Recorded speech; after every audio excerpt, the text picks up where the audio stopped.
لائق صد احترام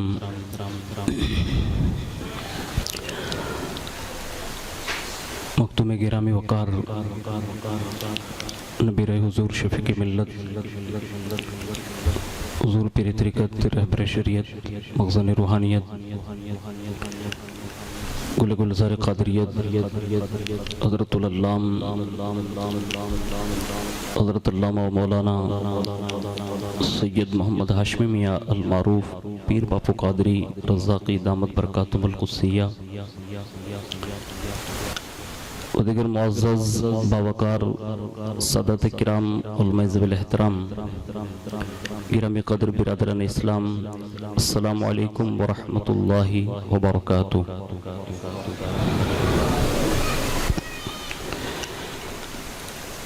الحمدللہ رب العالمین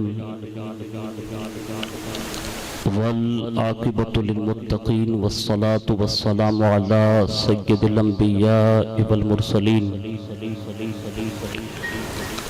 وعلى آلہ واصحابہ وازواجہ وذریاتہ واہل بیتہ وابنہ الغوث الاعظم الجیلانی ومعین الملت والدین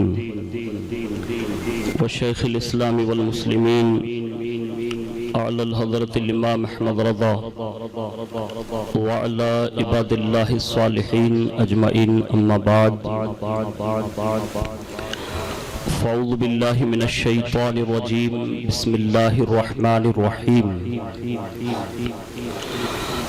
آمنوا وعملوا الصالحات ثم اتقوا وآمنوا ثم اتقوا وأحسنوا، صدق اللہ مولانا العظیم وبلغنا رسوله النبی الامین المختار الکریم ونحن على ذلك لمن الشاہدین والشاکرین والحمد للہ رب العالمین۔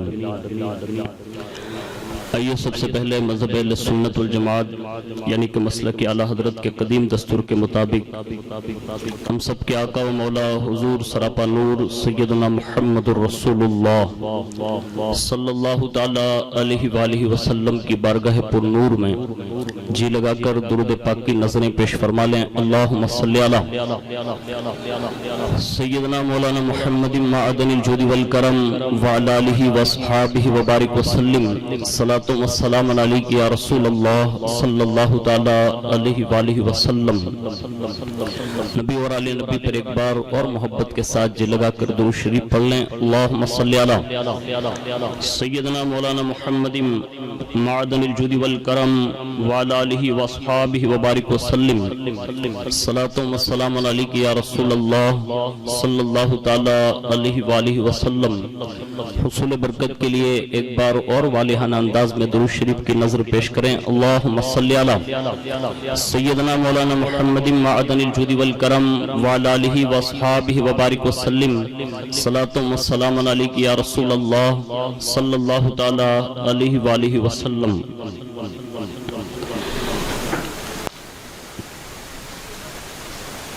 نبی کے نور دو لے کر وہ ذو النورین کہلائے،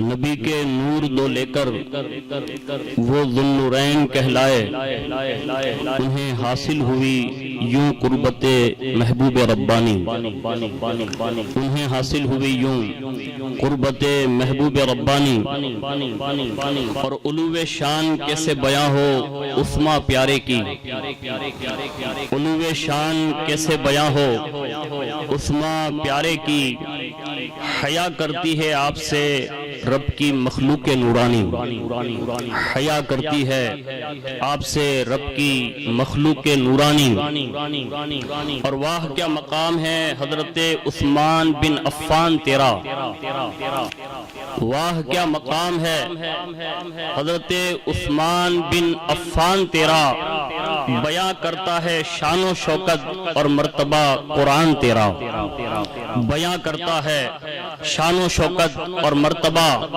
قرآن تیرا، اور آواز نبی پہ ہزاروں لٹتے تھے، آواز نبی پہ ہزاروں لٹواتے تھے، گھر میں ضیافت ہوتی تھی، آواز نبی پہ ہزاروں لٹواتے تھے، گھر میں ضیافت ہوتی تھی، کیا سجتا تھا سخاوت سے پیارے دسترخوان تیرا، کیا سجتا تھا سخاوت سے پیارے دسترخوان تیرا۔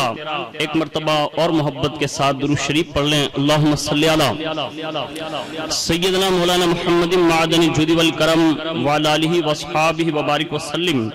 صلاۃ و سلام علیک یا رسول اللہ صلی اللہ تعالی علیہ وآلہ وسلم۔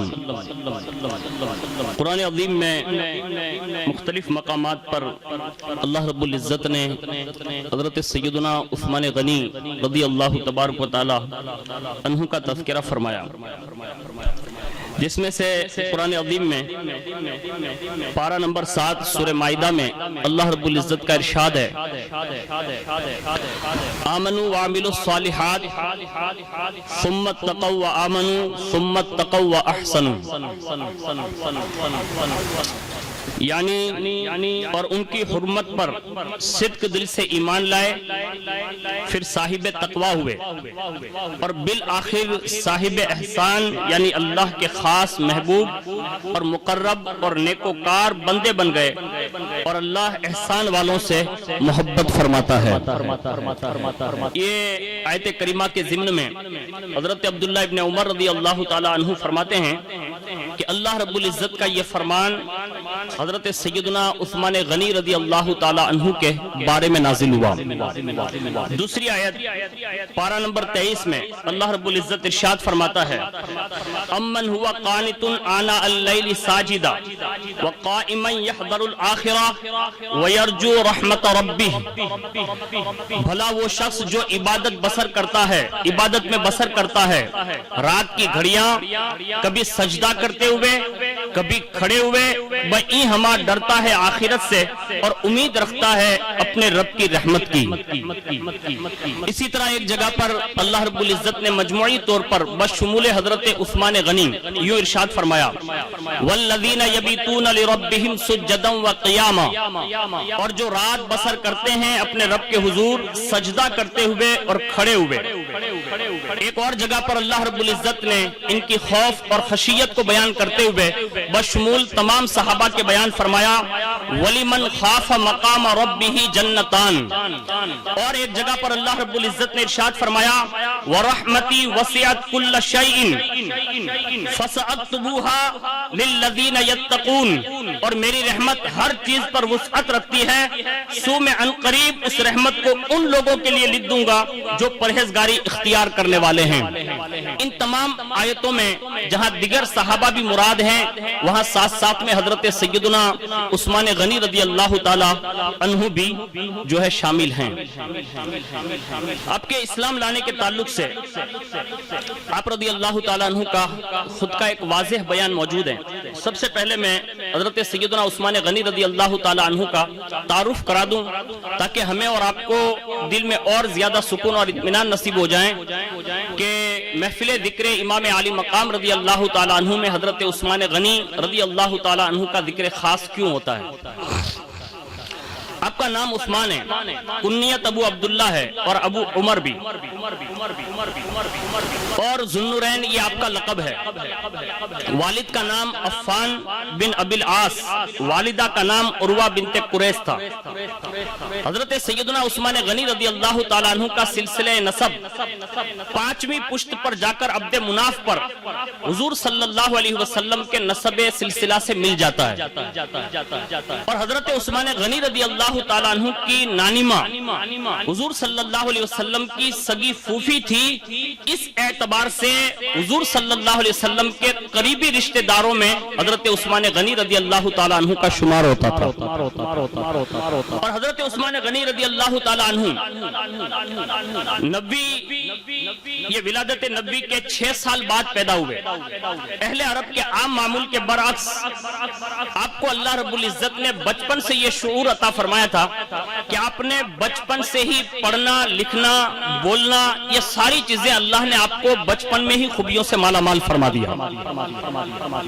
عہد شباب میں جب جوانی کی دہلیز پر پہنچے تو مورخین نے یہ بات باور کرانے کی کوشش کی ہے، اور پوری دنیا اس بات کو جانتی ہے کہ جوانی کی دہلیز پر قدم رکھتے ہوئے آپ نے مکے کے دستور کے مطابق، اہل عرب کے دستور کے مطابق اپنا قدم تجارت کے میدان میں رکھا، اور تجارت کے میدان میں حضرت سیدنا عثمان غنی رضی اللہ تعالیٰ عنہ کو یہ خصوصیت حاصل تھی کہ آپ کی فطری طور پر صداقت مشہور ہوئی، دیانت مشہور ہوئی، نیک روش مشہور ہوئی، اخلاص کے ساتھ آپ نے تجارت کے میدان میں قدم رکھا تو اس عروج پر پہنچے کہ جہاں کچھ معاملات ایسے آتے ہیں جہاں سب تجارتیوں کے ساری تجارتیں جب ٹھپ ہو جاتی، اس وقت بھی اگر بڑی دلیری کے ساتھ کسی کا تجارت کا سامان مکے کی منڈی میں آتا تھا تو وہ حضرت عثمان بن عفان نظر آتے تھے۔ یعنی اللہ نے تجارت کے میدان میں یہ برکت عطا فرمائی۔ یہاں سے ہمیں اور آپ کو ایک رسوخ ملا کہ میدان تجارت میں بھی اگر دیانت داری کے ساتھ بندہ قدم رکھتا ہے تو اللہ تجارت میں بے شمار برکتوں سے مالا مال فرماتا ہے۔ اس کے سوا آپ کے اسلام قبول کرنے کی وجہ کیا بنی؟ خود فرماتے ہیں کہ جیسے حضور صلی اللہ علیہ وسلم نے اعلان نبوت فرمایا، اور حضور نے جیسے اعلان نبوت فرمایا تو اس کے اندر اس وقت جب حضور نے یہ اعلان فرمایا تو 3 شخص اسلام کے دائرے میں داخل ہو چکے تھے۔ ان میں سے ایک حضرت سیدنا علی المرتضی رضی اللہ تعالیٰ عنہ، حضرت سیدنا ابو بکر صدیق رضی اللہ تعالیٰ عنہ، اور حضرت سیدتنا ما خدیجۃ الکبریٰ رضی اللہ تبارک و تعالیٰ عنہا۔ حضرت عثمان غنی رضی اللہ تعالیٰ عنہ فرماتے ہیں کہ جب حضور نے یہ اعلان کیا اور یہ 3 افراد نے ابھی اسلام قبول کیا تھا تو میں ملک شام سے سفر جو تجارت کے لیے کیا تھا وہاں سے میں واپس ہوا، اور جیسے واپس ہوا تو ایک جگہ پر ایک قافلہ جو ہے واپس ہوتے ہوئے پڑاؤ ڈالتا ہے، اور اسی پڑاؤ کے دوران آپ فرماتے ہیں کہ میری آنکھ لگ گئی اور میں نیم بیداری اور نیند دونوں کے درمیان تھا کہ اچانک ایک ندا کرنے والے نے ندا کی، یعنی آواز لگائی، اور وہ آواز یہ تھی اور وہ کہہ رہا تھا اے سونے والو جاگ اٹھو، مکے میں ہادی برحق کا ظہور ہو چکا ہے۔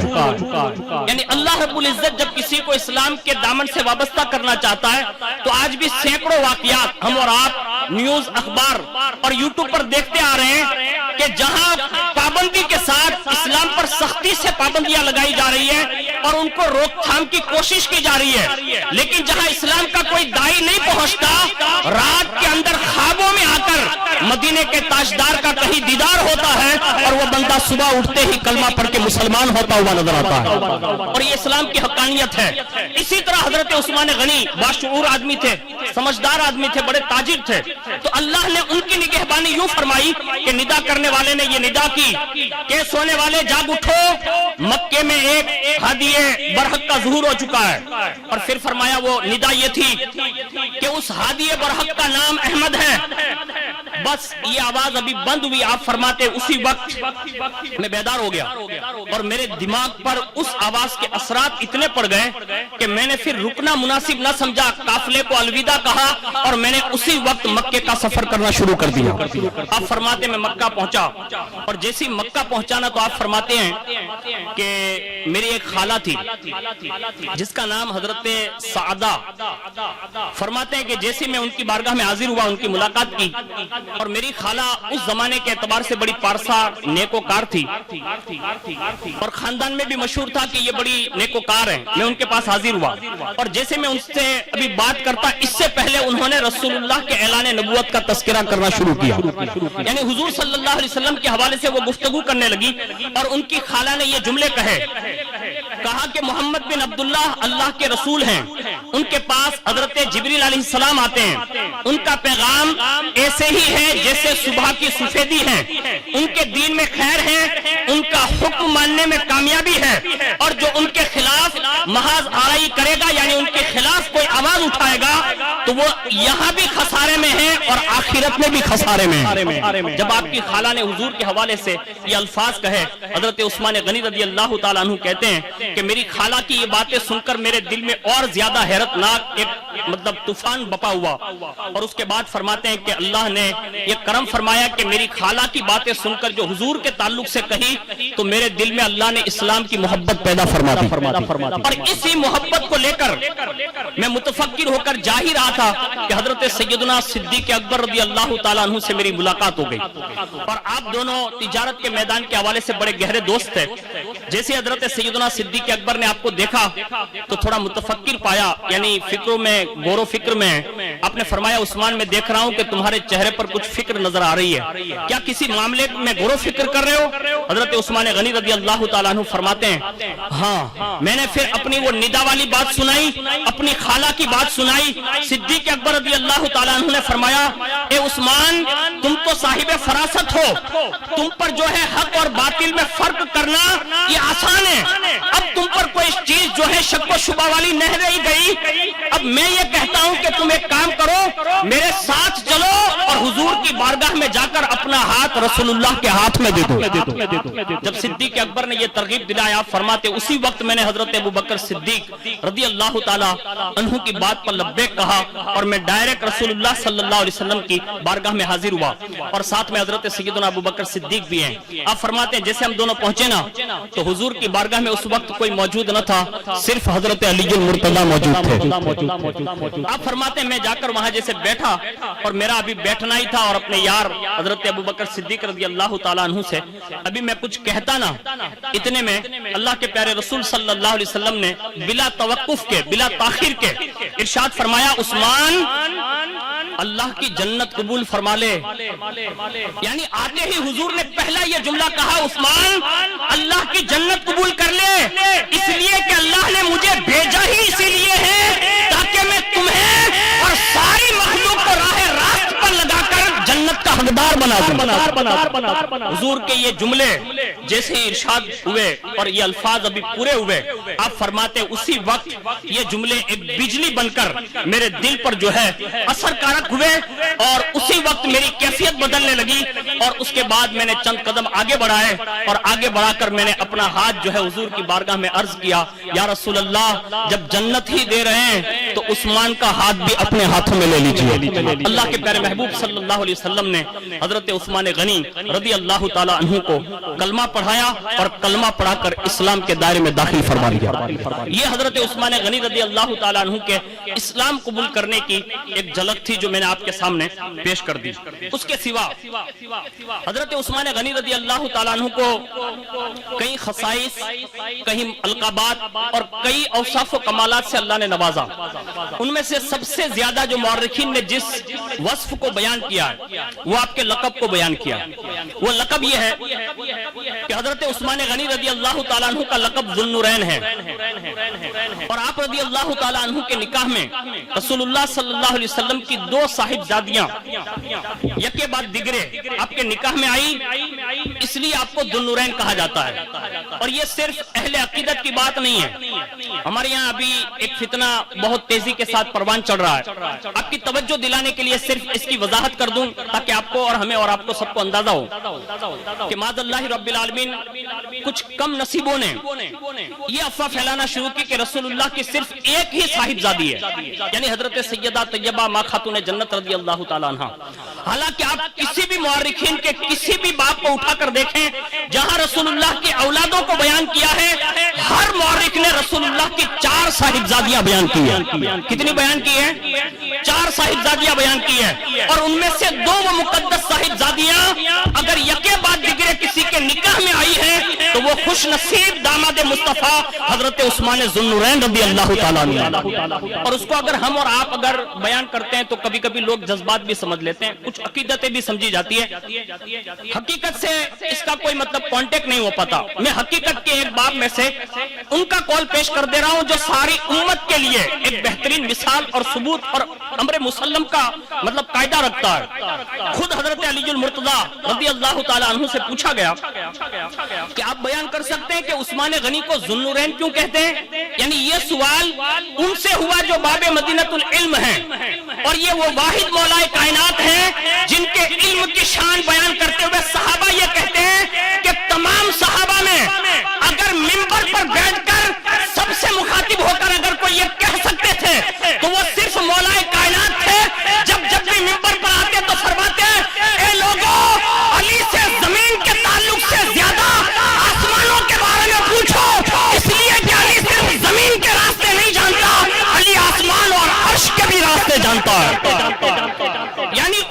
سوال ہوا جن کے سوال دینے کا انداز یہ تھا اللہ اکبر، بڑے بڑے یہودیوں نے، بڑے بڑے پادریوں نے، بڑے بڑے بادشاہوں نے جب امیر المؤمنین فاروق اعظم کی بارگاہ میں بھی سوالات بھیجے تو اس وقت عمر بن خطاب بھی اگر کسی کے پاس یہ سوال اگر کسی کے پاس بھیجتے تو وہ باب مدینہ علم علی المرتضی رضی اللہ تعالیٰ عنہ فوراً بھیجا، یہ بھیج دیتے اور باقاعدہ ان کے جواب عنایت فرماتے.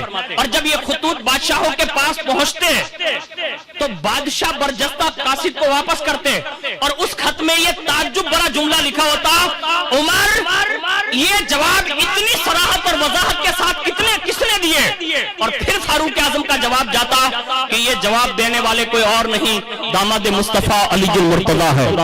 یعنی ان کی بارگاہ میں یہ ڈائریکٹ سوال ہے. اب ہمارے لیے تو الحمدللہ اللہ کا فضل ہے، اگر کسی صحابی کا قول مل جائے تو ہم اسے آمنا صدقنا کہتے ہیں. ہمارے یہاں مجتہدین کو ہم اس شان سے مانتے ہیں کہ امام اعظم، امام شافعی، امام مالک، امام احمد بن حنبل، یعنی ان کے اقوال ملتے ہیں تو ہم سروں پر اٹھاتے ہیں. اور میں جن کا قول پیش کر رہا ہوں کائنات میں وہ مسلم الثبوت ذات ہیں جن کو صرف ہم اور آپ ہی قاضی القضات نہیں مانتے بلکہ صدیق اکبر نے بھی مانا، فاروق اعظم نے بھی مانا، عثمان غنی نے بھی مانا. اور قیامت کے دن جب اہل محشر اپنی شان جب اللہ کی بارگاہ میں حاضر ہوں گے اس وقت بھی رسول اللہ کا اگر کوئی علم اٹھانے والا، جھنڈا اٹھانے والا، لواء الحمد لے کر چلنے والا کوئی ہوگا تو وہ کوئی اور نہیں ہوگا، وہ فاطمہ الزہرا کا شوہر، حسنین کا بابا، مصطفیٰ کا داماد، شیر خدا علی المرتضی ہوں گے. ان سے پوچھا گیا، کہا آپ بتائیں کہ عثمان غنی کو ذوالنورین کیوں کہا جاتا ہے؟ بدبخت ہے وہ لوگ جو یہ کہتے ہیں رسول اللہ کی صرف ایک صاحبزادی تھی. نہیں، رسول اللہ کی 4 صاحبزادیاں اور اس میں سے 2 صاحبزادیاں حضرت عثمان غنی کے نکاح میں آئی. جب یہ سوال ہوا کہا آپ عثمان کو ذوالنورین کیوں کہتے ہیں تو حضرت علی المرتضی نے فرمایا عثمان کو ہم ہی ذوالنورین نہیں کہتے ہیں. مولا علی کا جواب سنیں، کیا کہا عثمان کو صرف ہم ہی لوگ ذوالنورین نہیں کہتے تو کہا عثمان وہ ذوالنورین ہے کہ ملائے اعلیٰ کے فرشتے بھی اگر عثمان کو یاد کرتے ہیں تو عثمان بن عفان نہیں کہتے، وہ جب بھی یاد کرتے ہیں تو انہیں ذوالنورین کے نام سے یاد کرتے ہیں. یعنی فرشتے بھی جنہیں ذوالنورین کہتے ہیں. یہ چند کالے کپڑے نکل کر باہر آ گئے اور ان کی روش میں لوگ جو ہے افراتفری میں مشغول ہے. لیکن یاد رکھیں ایسی روشوں سے اپنے آپ کو بچائیں. اور سنیں مولا کائنات نے وضاحت کی، کہا انہیں وہاں ذوالنورین کہا جاتا ہے. کہا اس کی وجہ بتائیں؟ آپ نے فرمایا انہیں ذوالنورین اس لیے کہا جاتا ہے کہ رسول اللہ کی 2 صاحبزادیاں یک کے بعد دیگرے ان کے نکاح میں آئی، یعنی اس وجہ سے انہیں ذوالنورین کہا جاتا ہے. حضرت عبداللہ ابن عمر ابن ابان الجعفی رضی اللہ تعالیٰ عنہ بیان کرتے ہیں کہ مجھے میرے ماموں حضرت حسین الجعفی نے پوچھا، یا بنی تدری لما سمی عثمان ذوالنورین، یعنی اے بیٹا کیا تم جانتے ہو کہ حضرت عثمان غنی رضی اللہ تعالیٰ عنہ کو ذوالنورین کیوں کہتے ہیں؟ میں نے کہا نہیں. تو کہا سنو میں نہیں جانتا. لیکن انہوں نے فرمایا، یعنی حضرت عبداللہ ابن عمر کہتے ہیں کہ پھر انہوں نے فرمایا سنو کیونکہ حضرت عثمان غنی رضی اللہ تعالیٰ عنہ کو یہ شرف عطا فرمایا گیا جو انہوں نے اپنی زبانی بیان کیا. فرماتے ہیں کیونکہ اللہ تعالیٰ نے جب سے حضرت آدم علیہ السلام کو پیدا فرمایا اس وقت سے لے کر صبح قیامت تک ایک واحد حضرت عثمان غنی ایسے ہیں کہ جن کے نکاح میں ایک نبی کی 2 بیٹیاں ان کے نکاح میں آئی ہیں. اور یہ وصف اللہ نے کسی کو عطا نہ فرمایا، اس لیے انہوں نے فرمایا کہ ہم اس لیے انہیں ذوالنورین کہتے ہیں. اب یہ 2 روایتوں سے ہمیں اور آپ کو پتا چل گیا کہ انہیں ذوالنورین کیوں کہا جاتا ہے. اور اس کے بعد 2 نور والا اس سے کہا جاتا ہے اس لیے کہ حضور صلی اللہ علیہ وسلم کی دونوں صاحبزادیاں نور ہیں. اور ہمارا تو جب بھی عقیدہ جب ہم کہیں بیان کرتے ہیں ہمیں یہ تو احادیث ملی اور اس کے ساتھ ساتھ میں صحابہ کے اقوال ملے، لیکن اگر کہیں سے ہمیں کوئی صورتحال نظر نہیں آتی تو ہم اپنا عقیدہ الحمدللہ ببانگ دہل اگر پیش کرنے کے لیے کسی کا شعر بھی پیش کرتے ہیں تو دنیا اس سے مجدد اعظم ہند اعلیٰ حضرت امام احمد رضا فاضل بریلوی کہتے ہیں. تو یقیناً یہ ہمارے لیے دلائل ہے اور ہمارے لیے حجت ہے. اس کے سوا اللہ رب العزت نے بے شمار اوصاف میں سے جو رتبے عطا فرمائے ان میں سے حضور کی بارگاہ میں آپ کو بہت ساری خصوصیات حاصل تھی۔ نمبر ایک، حضرت عائشہ صدیقہ رضی اللہ تعالیٰ عنہ بیان کرتی ہیں کہ ایک مرتبہ حضور تشریف فرما تھے، اچانک دروازے پر دستک آئی، حضور نے فرمایا کون؟ کہا ابو بکر، کہا دروازہ کھول دو۔ جیسے ہی دروازہ کھولا حضور اندر تشریف فرما تھے، لیکن حضور کی پنڈلی مبارک یعنی حضور صلی اللہ علیہ وسلم کے پیر مبارک کا وہ حصہ جو نرم و نازک پیچھے کی سائیڈ میں ہوتا ہے تو وہ تھوڑا سا کھلا ہوا تھا، یعنی چادر اطہر ہٹی ہوئی تھی، تہبند شریف۔ تو صدیق اکبر آئے، بیٹھ گئے، سلام کلام کے بعد گفتگو شروع ہو گئی۔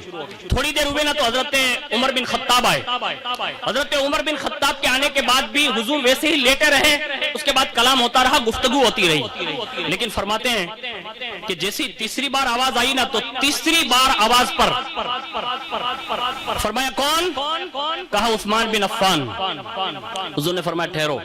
حضور بیٹھ گئے اور حضور بیٹھنے کے بعد اپنی تہبند شریف سیدھی کر لی، اور سیدھی کرنے کے بعد پھر فرمایا اب دروازہ کھولو، اور جیسی دروازہ کھلا نا تو کائنات کا وہ حسین اور خوبصورت جوان اندر داخل ہوا جسے دنیا حضرت ذوالنورین کے نام سے یاد کرتی ہے۔ اس کے بعد وہاں کلام ہوا، گفتگو ہوئی، یہ مجلس برخاست ہو گئی، سب چلے گئے۔ حضرت عائشہ سے رہا نہ گیا، کہا میرے بابا آئے تو آپ لیٹے رہے، عثمان بن یہ حضرت عمر بن خطاب آئے آپ لیٹے رہے، لیکن یا رسول اللہ آپ یہ بتائیں کہ جب عثمان غنی آئے تو آپ لیٹے نہیں رہے، دروازہ ابھی کھلوایا نہیں، آپ کھڑے ہو گئے، بیٹھ کر اپنی تہبند مبارک کو جو ہے سیدھا کیا، اور اس کے بعد آپ نے دروازہ کھلوا کر عثمان بن عفان کو جو ہے آنے کی اجازت دی۔ حضور آخر اس کی وجہ بیان کر دیں۔ اللہ اکبر۔ صحابیات یا ازواج یا حضور کی بنات مکرمات، سوال صرف ان کے زمانے میں ہوتا تھا لیکن ان کا جواب صبح قیامت تک کے لیے کام نظر آتا تھا۔ تو انہوں نے اسی وقت پوچھا یا رسول اللہ آخر عثمان غنی کے ساتھ یہ رعایت کیوں فرمائی؟ ارشاد فرمایا عائشہ کیا میں اس مرد سے حیا نہ کروں جس سے اللہ کے فرشتے بھی حیا کرتے ہیں؟ اب یہ حیا ہے کیا؟ حیا کہتے ہیں پاسداری کو، کسی کا پاس ہو لحاظ کرنا، جیسے ہم کہتے ہیں کہ اللہ سے حیا کرنا، رسول اللہ سے حیا کرنا، یہ حیا ہوتی کیا ہے؟ حضور نے اس حیا کے تعلق سے کہیں حدیث میں بیان فرمایا، اور اس حیا کے حوالے سے حضور نے اس حد تک فرمایا کہ جس بندے کے اندر حیا اگر چلی جائے تو پھر وہ کچھ بھی کریں، اس لیے کہ حیا کے رخصت ہوتے ہی ایمان بھی رخصت ہو جاتا ہے، اب وہ بندہ کچھ بھی کر سکتا ہے۔ پتہ یہ چلا صحابہ میں بھی اگر کسی کی حیا کے خطبے حضور نے ارشاد فرمائے تو حضرت عثمان غنی رضی اللہ تعالیٰ عنہ تھے، جو حضور نے اپنی زبان اقدس سے حضرت عائشہ صدیقہ رضی اللہ تعالیٰ عنہ کے سامنے بیان فرمائے۔ اور یہ صرف حضور کا بیان کرنا اس حد تک نہیں، بلکہ ان کی نجی زندگی میں یعنی حضرت عثمان غنی رضی اللہ تعالیٰ عنہ کی سیرت کا اگر آپ مطالعہ کریں تو پتہ چلے گا آپ کو کہ آپ اپنے گھر میں ہوتے ہوئے بھی اپنے کپڑے جب غسل کے لیے بھی جانا ہوتا نا تو حیا محسوس کرتے، یعنی اکیلے تنے تنہا بھی غسل کے اندر جاتے ہوئے، غسل خانے میں جاتے ہوئے بھی کپڑے اتارنے میں حیا محسوس کرتے۔ اس انداز سے آپ نے حیا فرمایا، اور اس حیا کی برکت یہ ملی اللہ اکبر کہ رسول اللہ کی دو صاحبزادیاں یکے بعد دیگرے ان کے نکاح میں آئی، اور ساتھ ساتھ میں حضور نے یہ بشارت دی جب آپ کی دونوں صاحبزادیوں کا انتقال ہوا تو رسول اللہ صلی اللہ علیہ وسلم نے ایک جگہ پر محبت کا اظہار فرماتے ہوئے فرمایا، تین روایتیں ملتی ہے، کسی میں یہ ہے کہ اگر میری 10 بیٹیاں ہوتی، ایک روایت میں کہ اگر میری 40 بیٹیاں ہوتی، اور ایک روایت میں کہ اگر میری 100 بیٹیاں ہوتی تو میں یکے بعد دیگرے عثمان بن عفان کے نکاح میں دیتا چلا جاتا۔ یعنی اس انداز سے حضور صلی اللہ علیہ وسلم نے جو حضرت عثمان غنی کا انتخاب فرمایا، اور اس سے آگے حضور صلی اللہ علیہ وسلم نے مختلف مقامات پر آپ کو بشارتیں بھی ارشاد فرمائی۔ نمبر ایک حضرت حسان بن عظیمہ رضی اللہ تعالی عنہ بیان فرماتے ہیں کہ رسول اللہ نے فرمایا عثمان اللہ تعالیٰ نے تمہارے اگلے اور پچھلے گناہ معاف فرما دیے، اور وہ کام جو تم نے پوشیدہ کیے یہ ظاہر کیے، وہ جو کچھ بھی تم اب قیامت تک ہونے والے ہیں یہ سارے گناہوں کو اللہ نے تمہارے لیے بخش دیا ہے، یعنی معاف فرما دیا۔ دوسری جگہ ارشاد فرماتے حضرت جابر بن عبداللہ رضی اللہ تعالیٰ عنہ کہ رسول اللہ کی بارگاہ میں حضرت عثمان غنی کا مقام یہ تھا کہ ایک مرتبہ حضور کی بارگاہ میں جنازہ لایا گیا، اور حضور کی عادت کریمہ تھی کہ جب جنازہ لایا جاتا تو حضور جنازہ پڑھتے، اور جیسے وہ جنازہ لایا گیا تو حضور صلی اللہ علیہ وسلم سے عرض کیا گیا کہ حضور آپ اس پر نماز پڑھیں. حضور نے فرمایا کہ میں اس پر نماز نہیں پڑھتا. یعنی حضور نے نماز جنازہ کی ممانعت فرما دی. حالانکہ صحابہ بیان کرتے ہیں کہ کبھی ایسا ہم نے نہ دیکھا کہ حضور نے کسی کا نماز جنازہ مومن کا نہ پڑھاؤں, لیکن اس وقت جب یہ جنازہ لایا گیا حضور نے منع فرما دیا, کہا میں نماز جنازہ نہیں پڑھتا.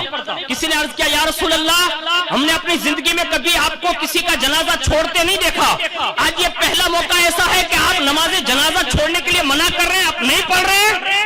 اس وقت آپ صلی اللہ علیہ وسلم نے ارشاد فرمایا انہو کانا یبغض عثمان فابغضہ اللہ, فرمایا یہ وہ شخص ہے جو میرے عثمان سے بغض رکھتا تھا, اللہ تعالیٰ نے اسے بھی اپنی رحمت سے دور کر دیا ہے, اس لیے میں نے اس بندے کا نماز جنازہ نہیں پڑھا. پتہ یہ چلا آپ صلی اللہ علیہ وسلم کی بارگاہ میں حضرت عثمان غنی رضی اللہ تعالیٰ عنہ کا بڑا مقام تھا, اور پھر حضرت عثمان غنی کا بھی حضور صلی اللہ علیہ وسلم سے محبت کے اظہار کا عالم یہ تھا کہ اللہ اکبر, حضور کی اتباع میں اتنے سونے تھے کہ صحابہ بیان کرتے ہیں کہ ایک مرتبہ امیر المؤمنین حضرت عثمان غنی رضی اللہ تعالیٰ عنہ مسجد سے باہر نکلے. ان کے زمانے میں جب آپ امیر المؤمنین تھے تو باہر نکلے نا تو سیڑھیوں پر بیٹھ گئے اور فرمایا کہ وضو کے لیے پانی لاؤ.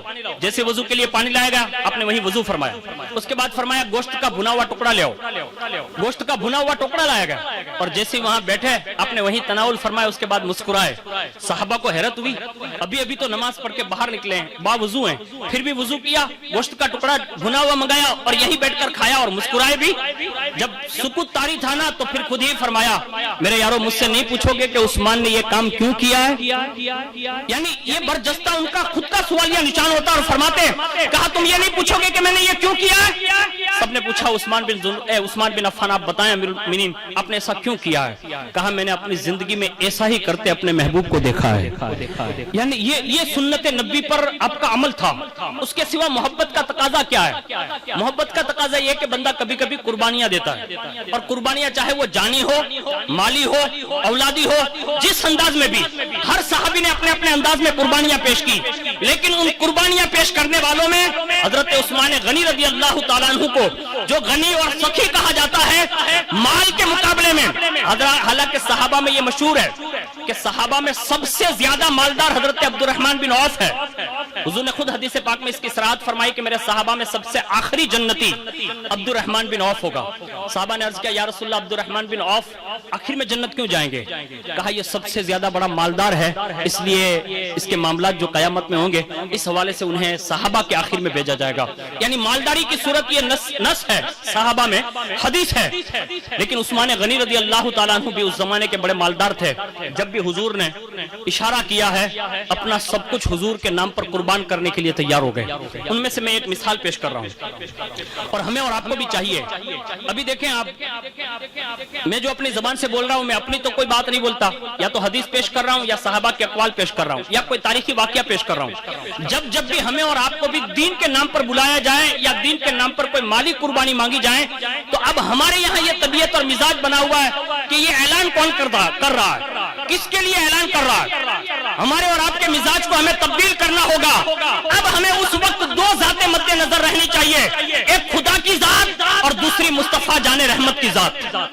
اگر اس کے دین کی پاسداری کے لیے, اس کے دین کی حفاظت کے لیے, دین کی بنیادوں کو مضبوط کرنے کے لیے جب بھی آواز لگائی جائے ہمیں اپنا قیمتی مال خرچ کرنا چاہیے. اور صحابہ نے اپنے اپنے انداز میں پیش کیا اور عثمان غنی نے مثال قائم کر دی. صرف حضور کا نام آتا تھا نا تو بس بات ختم ہو جاتی تھی. ہر صحابی کے لیے حضور کا نام کافی ہوتا تھا. اسی میں سینکڑوں مثالیں صحابہ کی پیش کر سکتا ہوں, لیکن عثمان غنی رضی اللہ تعالیٰ عنہ کا مزاج یہ تھا کہ اللہ کے پیارے حبیب صلی اللہ علیہ وسلم کی بارگاہ میں ایک شخص آیا اور اس نے کہا کہ میری بیٹیوں کی شادیاں ہیں اور خرچ چاہیے. حضور نے فرمایا ایک کام کر, عثمان بن عفان کے گھر چلا جا. جیسے تشریف فرما ہوئے اور جیسے انہوں نے دروازے کو مطلب دستک دی تو اندر سے آواز آ رہی تھی. حضرت عثمان غنی اپنے خدام سے یعنی خادموں سے دال کے اندر نمک کی کنکری زیادہ ہونے پر ڈانٹ رہے ہیں. وہ واپس ہو گئے. حضور نے فرمایا کیا ہوا؟ کہا ہمت نہیں ہوئی. کہا دوبارہ جاؤ. دوبارہ گئے. جیسے دوبارہ پہنچے تو دوسرے خدام کو پکڑ کر کر ڈانٹ رہے تھے. کہا تو نے آج چراغ کے اندر جو ہے وہ واٹ بڑی کیوں کر دی, یعنی دوری لمبی کیوں کر دی اور موٹی کیوں کر دی؟ اگر پتلی رکھتا تو کم از کم تیل کم جلتا. اس انداز سے جب محاسبہ کرتے دیکھا تو واپس ہو گئے.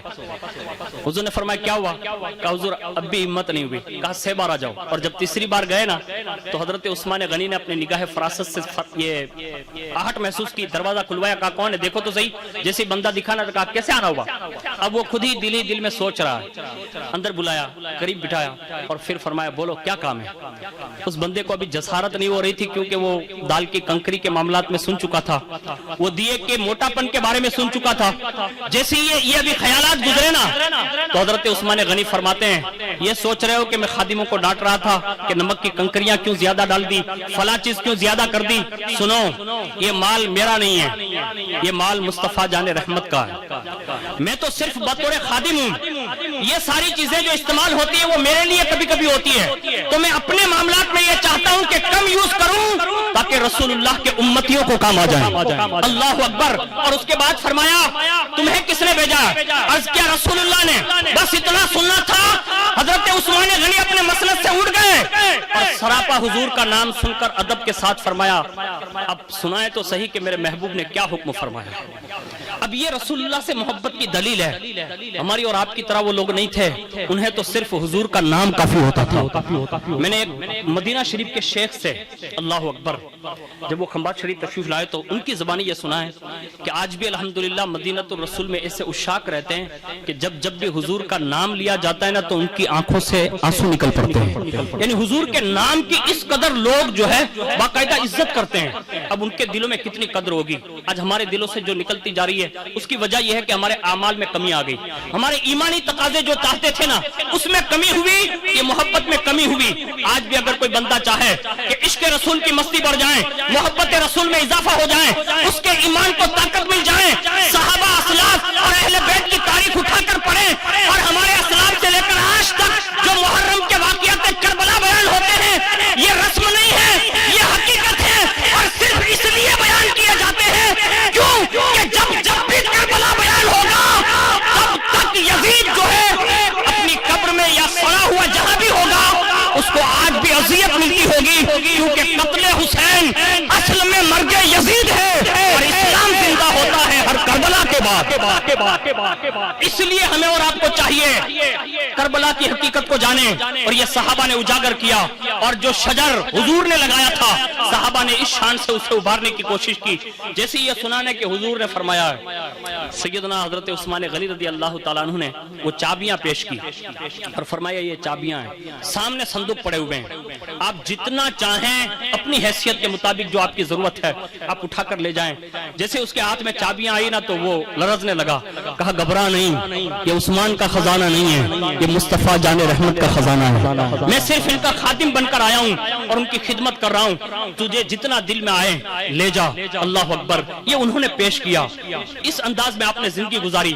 ایک واقعہ اور پیش کر دوں تاکہ ہمیں اور آپ کو پتہ چل جائے کہ جب بھی آپ کے پاس دینی محاذ پر, میں تو کبھی کبھی تعجب کرتا ہوں, اونا نہیں, بڑی بڑی سٹی کے لیول سے تعجب کر رہا ہوں, اونا کی بات نہیں کرتا, لیکن حقیقت یہی ہے کہ ہمارے یہاں اگر کوئی ایسی چیز بنانی ہو کہ جس کا امت کو کوئی فائدہ نہ ہو, سمجھ رہے ہیں میری بات, امت کا کوئی اس میں فائدہ نہ ہو رہا ہو, لوگ بڑی تیزی کے ساتھ اس میں اتنا پیسہ ڈال دیتے ہیں کہ ایسا لگتا ہے کہ اس سے بڑی نیکی کوئی نہیں ہے. آج ہمارے یہاں سینکڑوں مسجدوں کی ضرورت ہے, سینکڑوں مکاتب کی ضرورت ہے, سینکڑوں مدرسوں کی ضرورت ہے, سینکڑوں بیٹیاں بغیر بیاہ ہوئے باپ کی غربت کی وجہ سے گھر کے اندر بیٹھ کر سسکیاں لے رہی ہے. جوان بیٹے بغیر ایجوکیشن کے, قوم کے چھوٹے چھوٹے بچے دینی اور دنیاوی تعلیم سے محروم ہیں. ہم اپنے پیسوں کو صرف اور صرف فضول خرچوں پر اڑا رہے ہیں. کاش ہمیں کردار عثمانی نصیب ہو جائیں, کاش ہمیں کردار صدیقی نصیب ہو جائیں, کاش ہمیں کردار فاروقی نصیب ہو جائیں.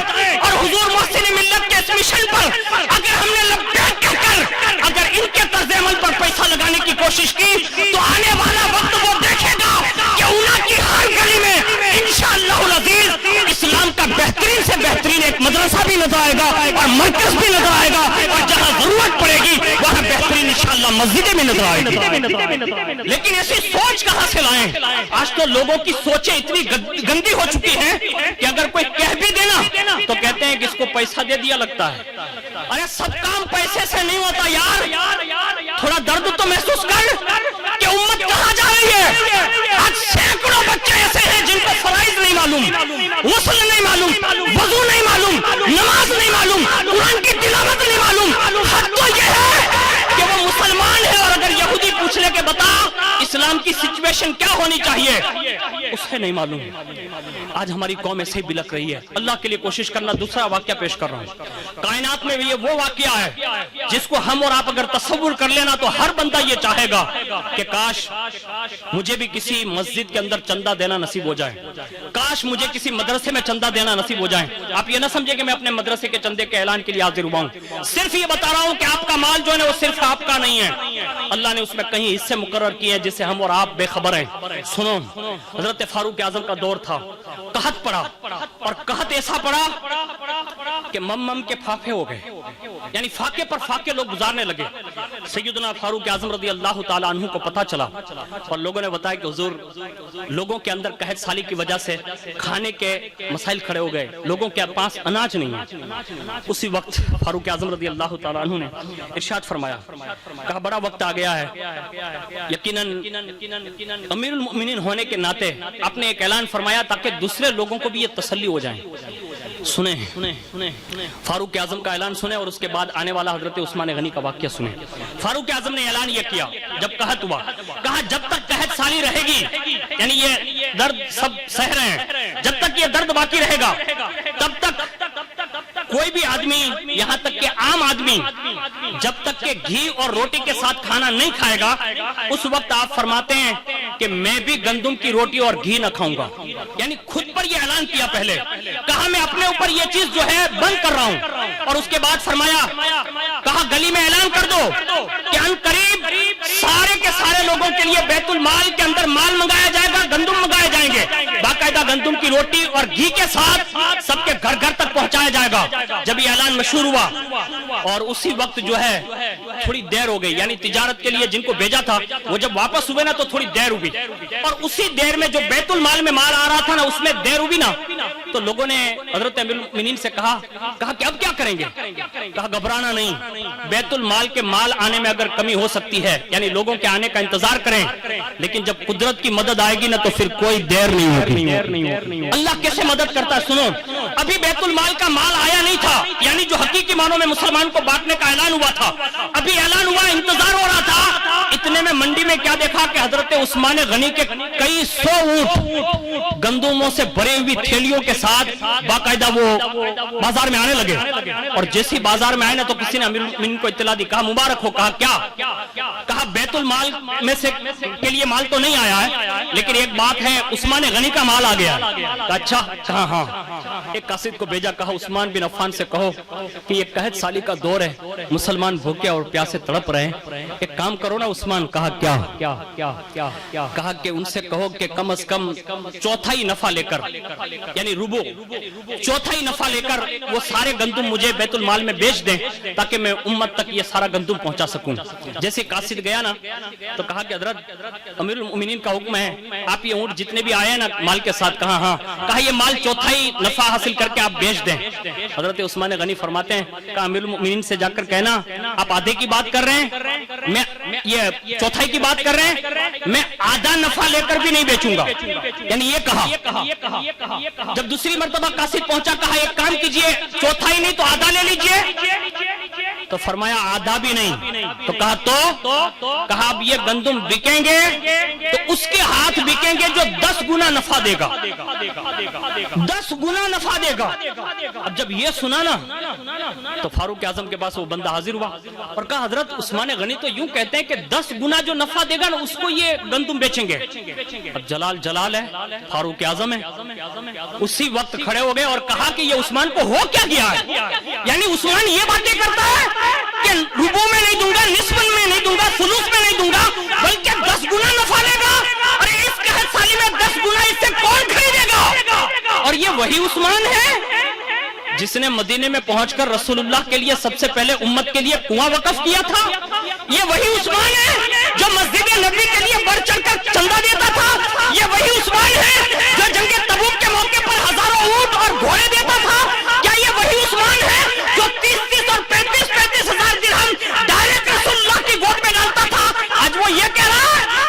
جب جلال فاروقی کے تیور دیکھے قاصد واپس جا رہا تھا یعنی پیغام دینے کے لیے کہ امیر المومنین کھینچ میں، اور جیسی وہ سخت غصے کے جلال بھرے الفاظ ابھی سنائے نا، اتنے میں وہ بازار میں پہنچا تو کیا دیکھا؟ عثمان غنی کے غلام جو ہے نا ہر اونٹ کو ہانکتے ہانکتے غریبوں کے گھر پہنچا رہے ہیں اور وہیں کھانا اناج پانی اتار رہے ہیں۔ اس نے دیکھا تو پوچھا ہوا کیا ہے؟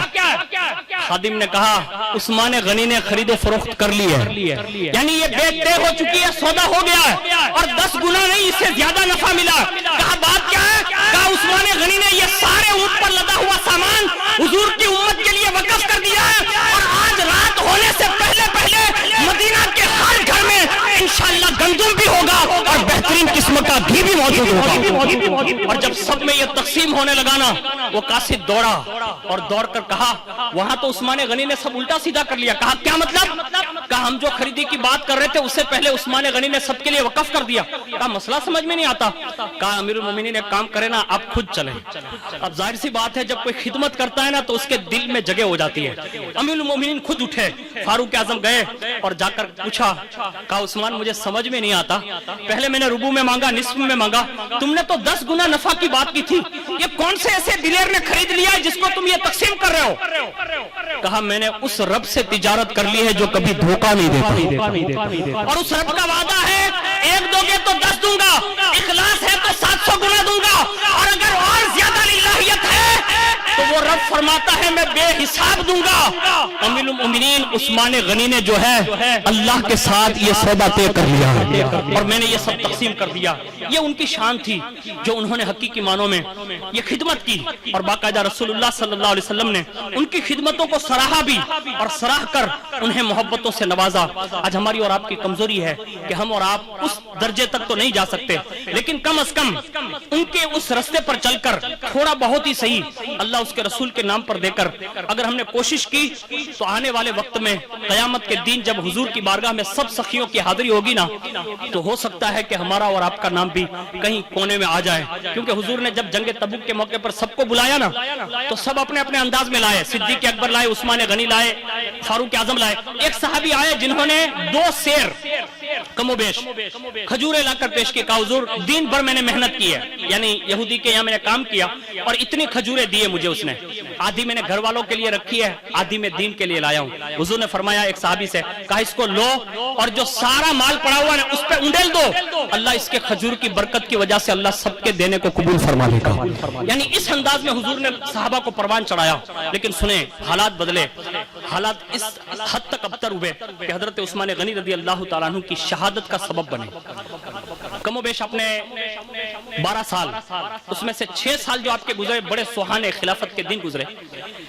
ایک وقت وہ آیا کہ آپ رضی اللہ تعالیٰ عنہ کے حوالے سے سب سے پہلے جس نے سازش کی، وہ سازش کرنے والا عبداللہ ابن سبا نام کا یہودی تھا جو بظاہر مسلمان ہو کر مسلمانوں میں داخل ہو چکا تھا۔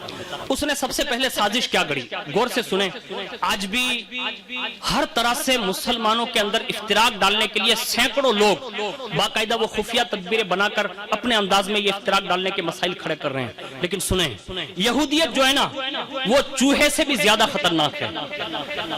عبداللہ ابن سبا نے کیا کیا؟ سب سے پہلے بظاہر مسلمان بنا، مدینے میں رہنے لگا، مدینہ شریف میں رہا، لیکن یہاں تو صدیق اکبر کا دور، فاروق اعظم کا دور چلا گیا تھا، عثمان غنی کے دور میں یہ مسلمان ہوا، ایسا مورخین نے لکھا ہے۔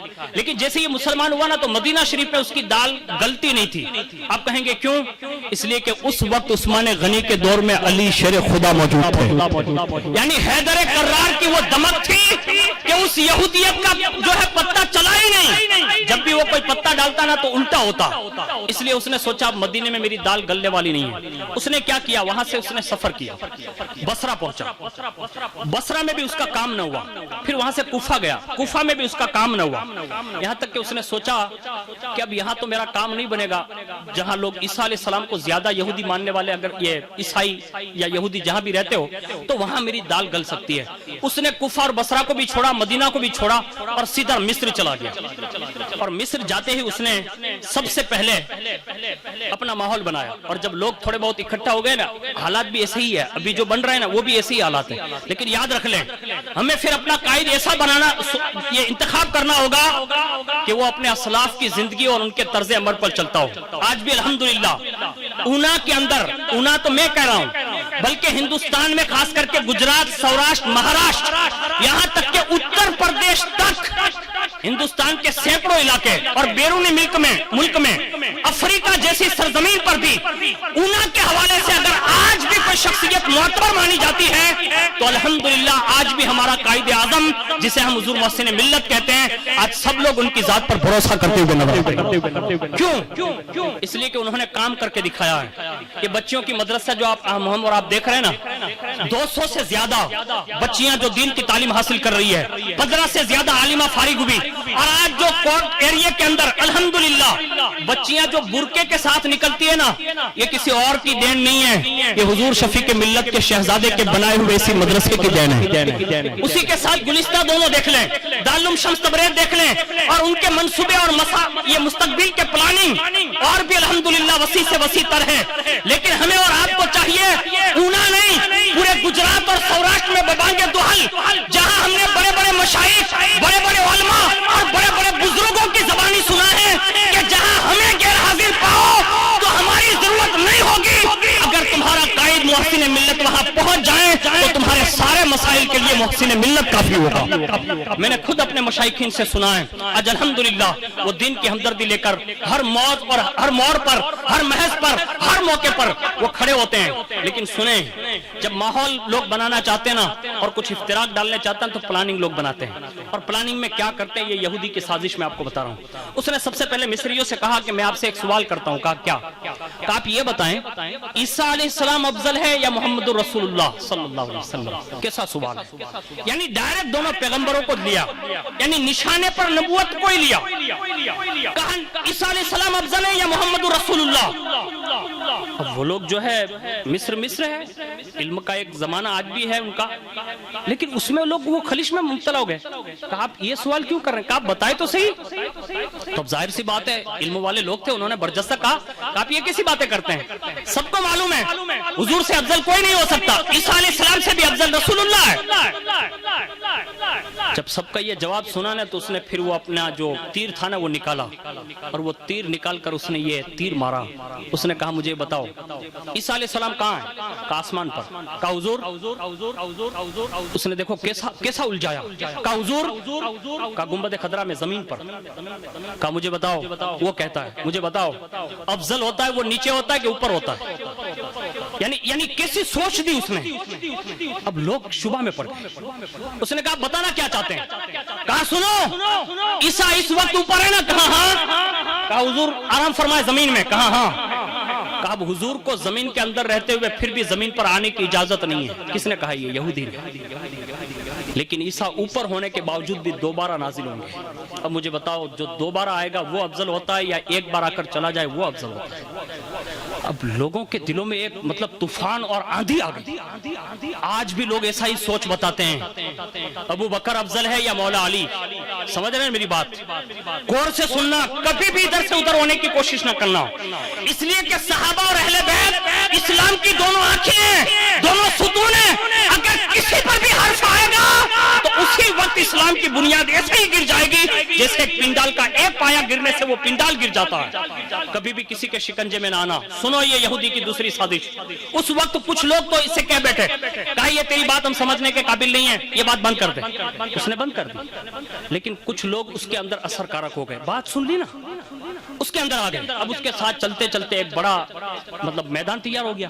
اس نے ایک دن مجمع بلایا اور مجمع بلا کر دوسرا اعلان کیا، سنیے۔ اب یہ دوسرا وار جو اس کو کرنا ہی تھا، اس نے دوسرا میدان بنایا، اور جب سب اکٹھا ہو گئے تو اس نے دوسرا اعلان کیا۔ اس نے کہا مجھے بتاؤ رسول اللہ کا وصی کون ہے؟ یعنی حضور نے جس کو وصیت کی ہے وہ وصی کون ہے؟ جس سے حضور نے باقاعدہ سرگوشی کی ہے وہ کون ہے؟ صحابہ کے بارے میں سب کو معلوم تھا۔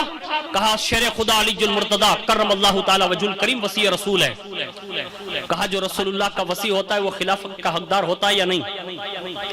لوگ خاموش۔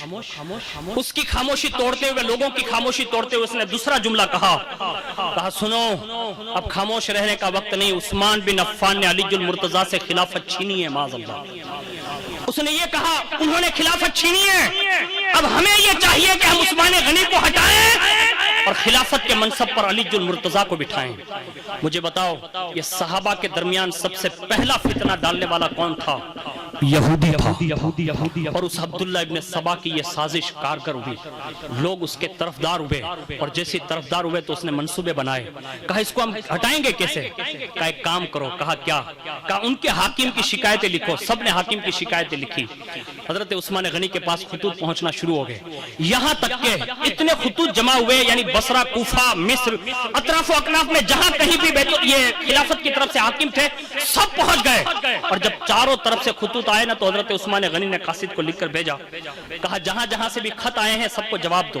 سب کو جواب دیا گیا، کہا سب کے سب اس بار حج کے موقع پر حاضر ہو جائیں، میں حاکموں کو بھی بلاؤں گا، جو تمہاری شکایتیں ہوں گی سنی جائے گی، اور جو حاکم معزول کرنے کے قابل ہوگا میں حج کے موقع پر مکہ شریف میں رہتے ہوئے سارے حاکموں کو معزول کر دوں گا۔ جواب پہنچ گیا، حج کا موقع آیا، حضرت عثمان غنی اپنے صاحبوں کے ساتھ تشریف لے گئے، اور جیسے ہی حج کے موقع پر سارے کے سارے لوگ حاضر ہوئے، لیکن یہ بدبخت لوگ جو ابن سبا کے اس میں تھے نا وہ کوئی نہیں آئے۔ حاکم آئے، لیکن حاکموں کو تو خط ملا تھا امیر المومنین کا، سب آئے، لیکن شکایت کرنے والے میں سے ایک بھی نہیں آیا۔ حضرت عثمان غنی رضی اللہ تعالیٰ عنہ سمجھ گئے کہ یہ کسی دشمن اسلام کی سازش ہے۔ آخرکار ہوا یہ کہ یہ ابن سبا کی سازش جو ہے اور زیادہ تیز اس نے کر دی، اور وہ تیز کرتے کرتے مصر اور کوفہ اور بصرہ کے کم و بیش 2000 کے قریب، ایک روایت میں 500، ایک روایت میں 1500، لیکن 1000 مصری تھے، 1500 کوفہ اور بصرہ کے ملا کے تھے، اور ایک روایت میں لکھا ہے کہ بیچ راستے میں جتنے شہر یا دیہات آتے اس میں سے بھی چند قبیلے کے لوگ شریک ہوتے گئے، یہاں تک کہ 2000 افراد عمرہ یا حج کے بہانے سے مدینہ شریف کی طرف پہنچ گئے، اور جیسے مدینہ شریف پہنچے نا تو انہوں نے جاتے ہی ڈائریکٹ حضرت عثمان غنی رضی اللہ تعالیٰ عنہ کے گھر کا محاصرہ کر دیا، اور جیسے محاصرہ کیا تو ظاہر سی بات ہے صحابہ میں بڑے بڑے صحابہ، خود مولا کائنات موجود ہیں، مولا کائنات باہر تشریف لائے، ارشاد فرمائے یہ کیا ہے؟ لوگوں نے کہا کہ ہمیں حاکم سے شکایت ہے۔ کہا کیا شکایت ہے؟ انہوں نے ساری باتیں پیش کی، اس میں سے کچھ حاکم ایسے بھی تھے، تاریخ میں لکھا ہے کہ کچھ حکام ایسے بھی تھے جنہوں نے بغیر عذر کے صحابہ اور صحابہ کے بچوں کو بھی قتل کیا تھا، اور یہ شکایتیں کچھ باور بھی کرانا تھی، لیکن جیسے یہ لوگ آئے نا 2000 کی شکل میں تو مولا کائنات کو تعجب ہوا، آپ نے فرمایا چلو ڈائریکٹ حضرت عثمان غنی سے بات کرتے۔ حضرت عثمان غنی رضی اللہ تعالیٰ عنہ کے سامنے جا کر آپ نے بات کی، اور جب بات کی تو آپ نے ساری باتیں تسلیم کی۔ ساری باتیں تسلیم کرنے کے بعد فرمایا مولا کائنات میں نے حج کے موقع پر سارے حکاموں کو بلایا تھا، ان لوگوں کو بھی بلایا تھا، اور ان کے اوپر خط بھی بھیجے تھے، ان میں سے کوئی آیا نہیں، لیکن جب وہ یہاں آ گئے ہیں مدینے میں تو میں ایک کام کرتا ہوں، میرا فریضہ ہے کہ میں ان کی شکایت سنوں، امیر المؤمنین ہوں۔ کہا سنیے، تو لوگوں سے پوچھا کہ تمہارا مطالبہ کیا ہے، یعنی 15000 یہ 1500 کے قریب جو آئے تھے 2000 کے قریب، ان سے پوچھا کہ تمہارا مطالبہ کیا ہے، تو ان لوگوں نے ایک زبان ہو کر کہا یہ ابن سبا کی سازش کے تحت، کہا ہم یہ چاہتے ہیں کہ ہمارے مصر کے حاکم کو بدلا جائے۔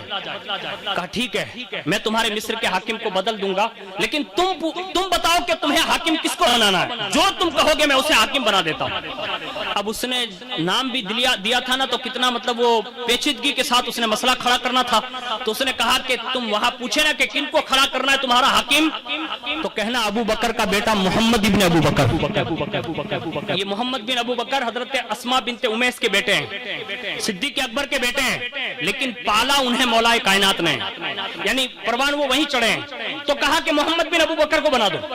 حضرت عثمان غنی نے فوراً ہی ایک خط لیا اور باقاعدہ حاکم کے طور پر انہیں مقرر کیا، اور اس قافلے سے کہا کہ آپ لوگ جائیے اور وہاں کے حاکم کو میرا یہ خط دینا، اور محمد بن ابو بکر وہاں کے حاکم ہوں گے۔ اور اس کے بعد جیسے یہ خط لے کر یہاں سے نکلے، پوری فوج نکلی، اور اس کے بعد حضرت عثمان غنی کا ایک رشتہ دار تھا جو بنو امیہ سے تعلق رکھتا تھا، آپ کے ساتھ ہی بطور مشیر رہتا تھا، لیکن وہ ایسے ہی تھا جیسے کہ آستین کا سانپ ہوتا ہے۔ اس نے اپنا وہ تیور دکھایا، اور اس نے بدبختی کا وہ مطلب تیر مارا کہ اس نے وہیں سے ایک خط لکھا خود سے، اور ایک عثمان غنی کے غلام کو بلایا، عثمان غنی کی اونٹنی لی، خط پر عثمان غنی کی مہر لگائی اور جعلی خط بنایا جس کو کہتے ہیں نقلی خط، اور اس نے خط روانہ کر دیا، اور وہ بھی کہا کہ آپ دوسرے راستے سے جانا۔ جیسے یہ لوگ یہ راستے سے نکلے، یہ غلام ادھر سے نکلا، وہ راستے دونوں ایک جگہ اکٹھے ہوئے، دیکھا کہ غلام آگے جا رہا، لوگوں کو شک ہوا کہ کوئی مسئلہ کھڑا ہو رہا ہے، اسے روکا جائے، اور جیسے اس کو روکا تلاشی لی گئی، اس نے اپنی بات چھپانے کی کوشش کی۔ آخر کار جو ساتھ میں لوگ تھے مدینہ شریف کے بھی، انہوں نے پہچان لیا، کہا ہو نہ ہو یہ عثمان غنی کا غلام ہے، اونٹنی بھی عثمان غنی کی ہے، اس سے یہ باور کرانا چاہیے۔ جب پوچھا نا کہ یہ اونٹنی کس کی ہے، کہا عثمان غنی کی۔ کہا تم کس کے غلام ہو، کہا عثمان غنی کے۔ کہا تو تم کہاں جا رہے ہو، کہا کہ مصر۔ تو کہا تم راز کی کوئی بات لے کر جا رہے ہو۔ جب تلاشی کی گئی نا تو پورے جسم میں کوئی تلاشی میں کچھ نہ ملا، اس کے ساتھ میں جو مشکیزہ تھا نا خالی، اس کے اندر وہ خط ملا۔ اور جیسے محمد بن ابو بکر اور ان سارے لوگوں نے پڑھا نا تو پھر ایک طوفان اور آیا، اور وہ وہیں سے واپس پلٹے، مصر نہیں گئے، اور سیدھے مدینہ شریف میں آ کر حضرت عثمان غنی رضی اللہ تبارک و تعالی عنہ کے گھر کو ان لوگوں نے پھر سے گھیر لیا۔ اور جیسے یہ گھیرا ہوا تو روایتیں یہ بیان کرتی ہیں، سب سے پہلے نمبر پر آپ کے گھر کو کم و بیش پہلے 7 دن تک جو ہے بند کر دیا گیا۔ گھر میں بند رہتے ہوئے 8 دن تک، یعنی 7 روز جو گزرے اس میں روزانہ حضرت عثمان غنی رضی اللہ تعالیٰ عنہ روزے سے رہنے لگے۔ 8 دن گزرنے کے بعد جب پیاس کی شدت بڑھی تو حضرت عثمان غنی رضی اللہ تعالیٰ عنہ نے اپنی کھڑکی سے اپنا چہرہ انور باہر نکالا اور فرمایا اور آواز دی کہ یہاں علی ہے، تو کوئی جواب نہیں آیا۔ دوسری بار آپ باہر تشریف لائے، پھر فرمایا یہاں سعد ہے، تو کوئی جواب نہ دیا۔ جب اس طرح سے آپ نے کئی بار کئی صحابہ کے نام لیے، کوئی جواب نہ آیا، تو پھر آپ نے ایک تقریر فرمائی، اے لوگوں، دشمنوں کے قیدیوں کے ساتھ بھی ایسا سلوک نہیں کیا جاتا جیسا تم اس وقت عثمان بن عفان کے ساتھ کر رہے ہو۔ یعنی مجھے قیدی بنا کر پانی سے پیاسا رکھ رہے ہو، اور میں وہی ہوں کہ میں جب اس شہر میں آیا تو تمہارے لیے پانی کا کوئی انتظام نہ تھا مدینہ شریف کے صحابہ کے لیے۔ اس وقت پانی کا کنواں اگر کسی نے خرید کر دیا تھا تو وہ عثمان بن عفان نے دیا تھا۔ یعنی لوگوں کو یہ بات یاد دلائی، کوئی جواب نہ دیا۔ پھر آپ نے فرمایا اے لوگوں، جانتے ہو تم میرے ساتھ ایسا سلوک کر رہے ہو، میں وہی ہوں کہ جب مسجد نبوی میں تنگی ہونے لگی تو میں نے اپنے پیسے دے کر مسجد نبوی کو وسیع کرایا تھا، آج تم میرے ساتھ ایسا سلوک کرتے ہو؟ تب بھی کسی نے کوئی جواب نہ دیا، یہاں تک کہ حضرت عثمان غنی نے جب یہ چیزیں یاد دلائی کوئی جواب نہ ملانا، تو عثمان غنی تھے نا، سخاوت کے دھنی تھے، آپ نے ایک اعلان فرمایا، غور سے سنیے، اور جب دنیا آنکھوں پر پردہ ڈال دے، حکومت کی لالچ جب دل و دماغ پر پردہ ڈال دے تو بندے اندھے ہو جاتے ہیں۔ یہ 2000 کے لوگ جو شامل تھے، جو باہر سے آئے ہوئے تھے، لیکن اس وقت عثمان غنی نے ان دشمنوں کو یہ جملہ کہا جو ہر شہید ہونے والے کے معاملات میں آپ سنیں گے کبھی انشاءاللہ۔ سیدنا عثمان غنی نے یہ جملہ ارشاد فرمایا تھا، کہا اے لوگو، تم میں سے ہے کوئی ایسا فرد جو عثمان غنی کو صرف ایک پیالہ پلا دے، جب قیامت کے دن مجھے محمد رسول اللہ حوض کوثر کا پہلا پیالہ دیں گے نا تو عثمان اس کے بدلے میں وہ پہلا پیالہ اسے عطا فرما دے گا۔ یعنی ایسے قید و بند کی صورت میں بھی کہا میں حوض کوثر کا پانی پلاؤں گا، ہے کوئی پیالہ پانی کا دینے والا؟ جب کوئی جواب نہ ملا تو اس وقت لوگوں نے یہ بیان کیا ہے، اور حقیقت بھی یہی ہے کہ جب یہ آوازیں اور زیادہ گونجی، شور مچا، تو مولا کائنات باہر تشریف لائے اور سیدھے حضرت عثمان غنی سے کہلا بھیجا، کہا آپ اجازت دے دو، یہ 2000 جو کھڑے ہیں نا، یہ ہمارے جوتوں کی تسموں کی سراہٹ سے اور ہمارے جوتوں کی آواز سے اور گھنگس سے، ہماری تلواریں نہیں، ہمارے قدموں کی آہٹ سے یہ کانپ جائیں گے، آپ صرف اجازت دو، یہ 2000 کے لیے صرف تنے تنہا ہم ہی لوگ کافی ہیں۔ مولا کائنات کے اس جواب میں حضرت المؤمنین عثمان بن عفان نے کہا، علی، میری وجہ سے میں نہیں یہ چاہتا کہ مدینہ الرسول کی پاک باز سرزمین جو ہے خون آلود ہو اور رسول اللہ کے کسی امتی کا خون بہیں، میری وجہ سے کوئی خون نہ بہائیں۔ مولا کائنات کو منع کر دیا۔ مولا کائنات نے، ایک روایت میں لکھا ہے خود مولا کائنات آئے، 2000 لوگوں نے گھیرا ہوا ہے، خود مولا کائنات آئے اور آپ کے خچر کے ساتھ 3 مشکیزیں ہیں، اور تینوں مشکیزیں لے کر مولا کائنات عثمان غنی کے گھر کی طرف بڑھے۔ ایک روایت یہ بھی ہے کہ آپ کے صاحبزادوں کو بھیجا، لیکن خود مولا کائنات بھی بڑھے۔ خاندان مصطفیٰ کتاب میں دیکھیں، اسی طرح سچی حکایت میں دیکھیں، نزہۃ المجالس وغیرہ میں کہیں بھی آپ دیکھیں نا تو مولا کائنات کے حوالے سے بھی یہ بات لکھی ہے کہ آپ گئے، اور جیسے گئے نا تو ان بدبختوں نے مولا کائنات کے خچر پر وار کیے اور انہوں نے وہ مشکیزیں وہیں توڑ دیے، اور جب توڑ دیے تو مولا کائنات واپس ہوئے، اور واپس ہوئے تو آپ نے حضرت ام حبیبہ سے کہا کہ ایک کام کریں، کہا کیا؟ کہا آپ تو امہات المؤمنین میں سے ہیں، میری تو انہوں نے رعایت نہیں کی اور میں اس سے لڑ نہیں سکتا اس لیے کہ عثمان غنی نے منع کیا ہوا ہے. ایک کام کریں, آپ ازواج مطہرات میں سے ہیں, آپ جائیں, یہ آپ کی پاسداری کریں گے. جیسے حضرت ام حبیبہ رضی اللہ تبارک و تعالی عنہا تشریف لائیں اور جیسے ہی ام المؤمنین کو دیکھا کہ وہ قریب آ گئی گھر کے تو پوچھا کہا کیوں جانا چاہتی ہیں؟ تو آپ نے فرمایا کہا کہ ہمارے خاندان کی کچھ امانتیں ہیں جو حضرت عثمان غنی کے پاس ہیں اور میں یہ چاہتی ہوں کہ حضرت عثمان غنی سے وہ چیزیں لے لوں. جیسے یہ کہا نا آپ نے کہ میں اس لیے آئی ہوں, تو ان بلوائیوں نے جو ہے ازواج مطہرات کو یعنی رسول اللہ کی بیوی محترمہ کو یہ کہا ہٹ اے جھوٹی, یہ کہا, یہ جملہ کہا اور کھچر پر آپ کی لات مارا, یہاں تک کہ کھچر سے آپ نیچے تشریف لائی اور آپ بری طرح مطلب گرنے سے بچی اور اپنے آپ کو سنبھالا دیا. اور اس کے بعد جو ہے ازواج مطہرات پر جب یہ حملہ ہوا نا تو اہل مدینہ کو بڑا غصہ آیا. اب ظاہر سی بات ہے, سب کو پتا بھی تھا کہ گرے ہوئے, بڑا غصہ آیا اور سارے کے سارے ازواج مطہرات کی بے حرمتی کے بعد, مولا کائنات کی بے حرمتی کے بعد سارے کے سارے پھر کھڑے ہو گئے اور اجازت مانگنے لگے. کہا عثمان غنی اب تو اجازت دینی چاہیے, اب تو رسول اللہ کی ازواج کی بے حرمتی ہو رہی ہے اور آپ کے جتنے بھی غلام تھے حضرت عثمان غنی کے وہ بھی اسلحوں کے ساتھ کھڑے ہو گئے. کب اجازت دے دیں آپ؟ حضرت عثمان غنی رضی اللہ تعالیٰ عنہ نے فرمایا لوگوں میں نے قریب میں ہی رسول اللہ کو خواب میں دیکھا ہے. یہ اشارہ کیا, کہا میں نے قریب میں ہی رسول اللہ کو خواب میں دیکھا ہے. جب میں نے حضور سے فریاد کی نا کہ لوگ میرے ساتھ یہ سلوک کر رہے ہیں, حضور نے فرمایا عثمان کیا چاہتا ہے. اب سنیے عثمان غنی کا رتبہ حضور کی بارگاہ میں, حضور خواب میں تشریف لا رہے ہیں لیکن خواب ہمارے اور آپ کے خواب کی طرح نہیں ہوتا, حضور کا خواب میں آنا حقیقت ہوتا ہے.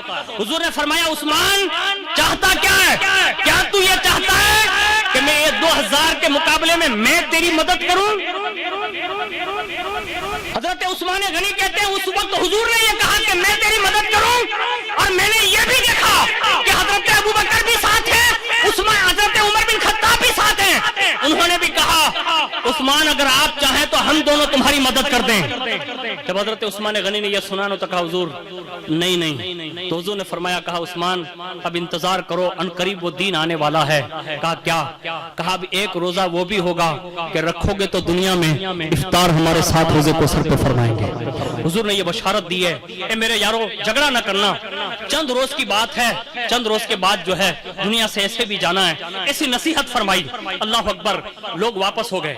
اور جب اہل مدینہ کے یہ جذبات دیکھے نا تو مولا کائنات نے ایک انتظام یہ بھی فرمایا کہ دروازے پر حضرت امام حسن اور حضرت امام حسین رضی اللہ تعالیٰ عنہ کو وہاں بٹھا دیا.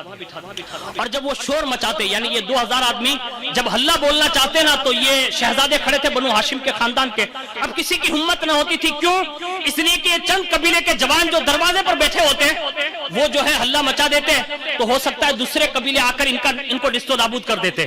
آخرکار بھگدڑ ایسی مچی ایک بار کہ آپ کے شہزادے یعنی مولا کائنات کے شہزادوں میں سے ایک تیر حضرت امام حسن کو بھی لگا اور لوگوں کو یہ خدشہ ہوا اس معاملے کے بعد کہ اب بنو ہاشم کہیں ہم پر اتر نہ پڑے امام حسن کی وجہ سے, عثمان غنی کا مسئلہ تو الگ رہ جائے گا یا دوسری جنگ چھڑ جائے گی. اس لیے انہوں نے یہ طے کیا کہ اب جلد از جلد یہ کام ہمیں نپٹانا ہوگا.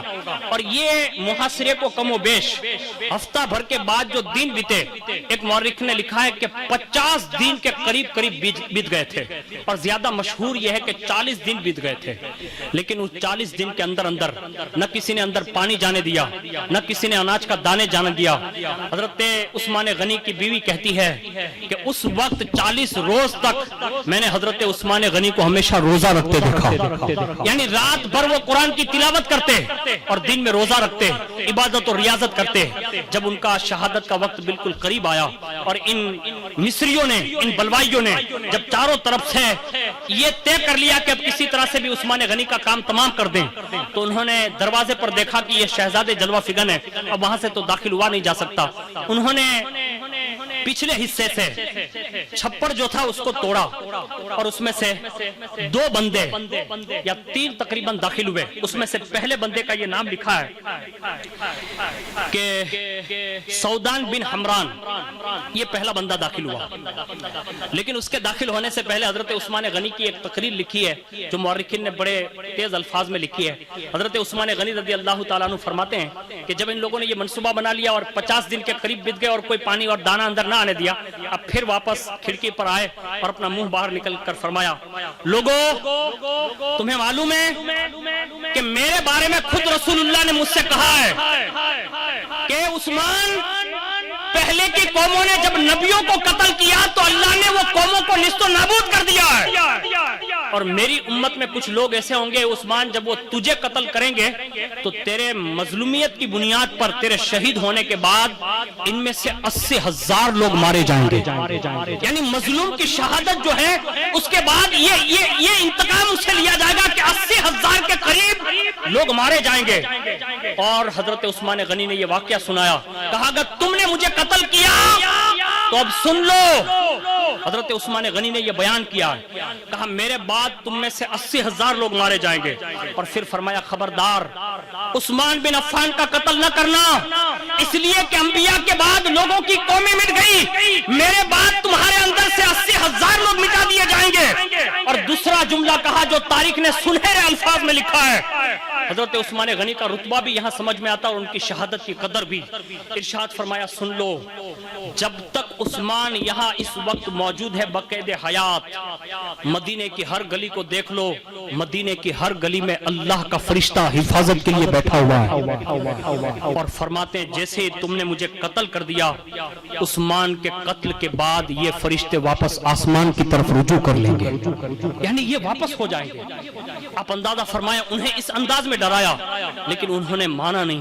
آخرکار 3 بندے اندر گئے. پہلا سودان بن حمران ایک شخص آیا اور حضرت عثمان غنی رضی اللہ تعالیٰ عنہ سے پہلا جملہ اس نے کہا آپ کس دین پر ہیں؟ آپ نے فرمایا کہ میں اسی دین پر ہوں جو دین رسول اللہ لے کر آئے تھے. اس نے آپ کی داڑھی پکڑ کر تماچا مارا اور آپ کی جانب ایک تلوار اٹھائی اور تلوار اٹھا کر آپ نے ہاتھ آڑے کیا, اس نے ایک وار کیا, آپ کا ہاتھ کاٹ دیا.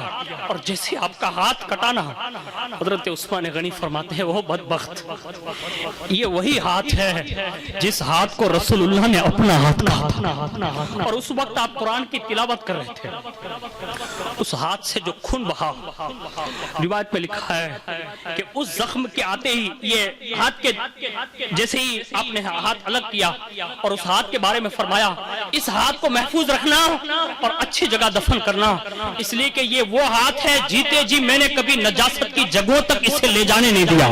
یعنی میں نے حضور کے ہاتھ کا لحاظ اتنا کیا اور اس کے بعد ایک اور زیادہ پر وار کیا, اور وہ وار جو ہے اللہ اکبر اتنا تیز تر تھا, اتنا تیز تر تھا کہ ظالم نے 3 زخم جو ہے آپ کے ماتھے پر کیے اور وہ 3 وار آپ کے سر پر اور برچھی کے 3 وار آپ کی چھاتی پر کیے. اور اس نے جب برچھی اسے سینے میں ماری اسی وقت ایک خون کا فوارہ نکلا جو حضرت عثمان غنی کے سامنے مصحف شریف پڑھا تھا, یعنی قرآن شریف, اس کی آیت فَسَيَكْفِيكَهُمُ اللَّهُ پر پڑھا, جس میں یہ قرآن یہ اعلان کرتا ہے عثمان تجھے بدلہ لینے کی ضرورت نہیں, تیرا بدلہ لینے کے لیے اللہ کافی ہوگا. اور اس کے بعد ایک بدبخت ظالم اور آگے بڑھا اور اس نے آپ کے گرتے ہی آپ کی پسلیوں پر اس نے کودنا شروع کیا اور آپ کو روندا, یہاں تک کہ آپ کی پسلیاں جو ہے چکنا چور ہو گئی اور آپ کی 3 پسلیاں اسی جگہ پر ٹوٹ گئی, یہاں تک کہ آپ کی شہادت اسی جگہ پر گرتے ہی شہادت ہوئی. آپ نے کلمہ شہادت پڑھا. اس کے بعد جو آپ کی اہلیہ تھی, آپ کی اہلیہ کے ساتھ آپ کے بچوں کے ساتھ ان لوگوں نے بدسلوکی کی, یہاں تک کہ ان کے زیورات لوٹے, ان کا خزانہ لوٹا, یہاں تک کہ یہ جب شور بپا ہوا اور بلوائیوں نے جب یہ ہنگامہ کھڑا کیا آپ کی اہلیہ اٹھی اور اٹھ کر انہوں نے فوری طور پر دروازے یا باری سے یہ الماری سے فوراً ہی آواز دی, کہا لوگوں سنو امیر المؤمنین شہید کر دیے گئے, امیر المؤمنین شہید کر دیے گئے. جب یہ آواز گونجی اس کے بعد صحابہ جلدی سے آئے, یہاں تک کہ یہ 3 بدبخت جو ہے افراتفری کے ماحول میں, اور اس کے بعد یہ جو ہے افراتفری مچی, یہاں تک کہ صحابہ اور مولائے کائنات اور اہل بیت اطہار کے لوگ جب وہاں پہنچے تو کیا دیکھا کہ وہ کائنات کا وہ سخی, کائنات کا وہ سخاوت کرنے والا امیر المؤمنین حضرت عثمان بن عفان 80 سال کے بعد حضور کی بشارت کا مصداق بن کر شہادت کا جام نوش کر چکا تھا. انا للہ و انا الیہ راجعون. اللہ تبارک و تعالیٰ کہیں بھی بات کو اور اس شہادت کو جو پیش کی گئی اللہ تعالیٰ اپنی بارگاہ میں قبول فرمائیں اور ان کے توسل سے اللہ تعالیٰ ہم سب کے ایمان اور عقیدے کا تحفظ فرمائیں. آمین یا رب العالمین.